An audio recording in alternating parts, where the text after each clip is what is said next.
1000 1200 1400 1600. چه خبر بچه‌ها؟ رنگ زدین تموم شد؟ ای ننم دستاتونم که رنگی شده. بچه‌ها تو رو خدا دستاتونو بشونه، یهو میکروب تو خونه میاد. مادرم آرومتر بابا، قاطی کردم. اوف آسیه بیا بشمر. بذار منم 40 لیره دارم بگیر. آها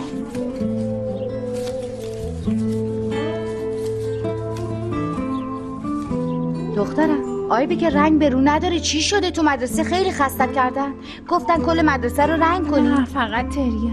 اون تریا که کلی دیوار داره، آخه این چه کاریه؟ کل مدرسه رو دادن بچه‌های من رنگ کنن.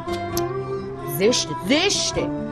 با این میتونیم یه دونه گرم کن بخریم، حدوداً 100 تا 200 هم اضافه میاد. پس اولویت با شماست دخترها، اول برای یکی از شما میخریم. عمرم مگه گرم کن نداشتی؟ اینم بازی جدید شوال خانم مامان جون، باید گرم کنه جدید بخریم وگرنه نمیتونیم ورزش کنیم. نگران نباشی. چقدر میخواین بگین خودم بهتون میدم. 10500 میدی؟ نم چی؟ مگه جنسش چیه؟ گرم کنه رو گذاشتی تو آبتله در آوردی؟ میبینم این زنی که شوال هر غلطی دلش میخواد میکنه. اون شیطان عجبا. بگذاریم حرفیه که زدم، خودم پولشو میدم. نه تو زحمت نکش، عیبی نداره کار میکنی. چجوری کار میکنین دخترم؟ منم برنامه اجرا کردم، اخراج شدم، اما باش پس انداز کردم. برای کی؟ برای شما دیگه. اگه برای شما خرج نکنم برای کی خرج کنم؟ باشه زنمو، ذهنتو درگیر نکن، یه جوری حلش میکنیم. اما داره دیرمون میشه، الان از اتوبوس جا میمونیم، بریم دیگه. پاشو فقط 5 دقیقه. پاشو باید بریم. پاشو پولا رو بردارین تو عملاتیششون نزده.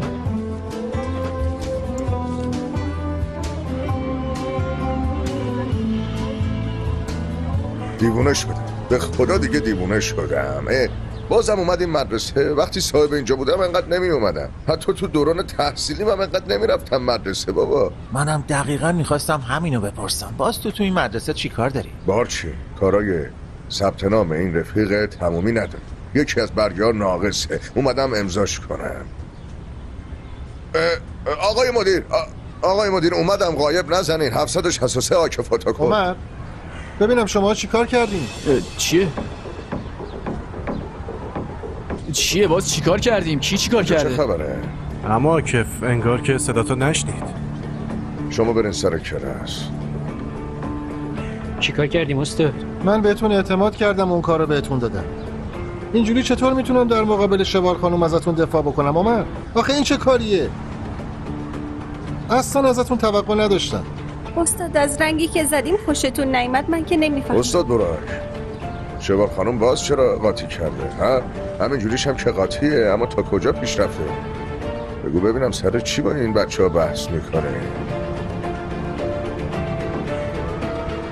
بگو. این بی احترامی کار کدوم بی تربیتیه ها؟ دیده شده دان استدیو جن. کی این بی احترامی ها به مادر من کرده؟ خودشو معرفی کنه وگرنه خیلی براش گرون تموم میشه. گفتم هر کی این کارو کرده خودش بیاد جلو. آها من میدونم این کار کیه. کار ایناست.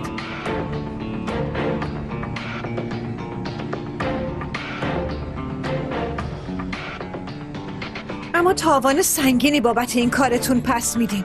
برای این نوشته ها مجازات میشین. این کار ما نیست. کار کیه؟ شما اینجا رو رنگ میکردین. کار کی میتونه باشه ها؟ ما نیست.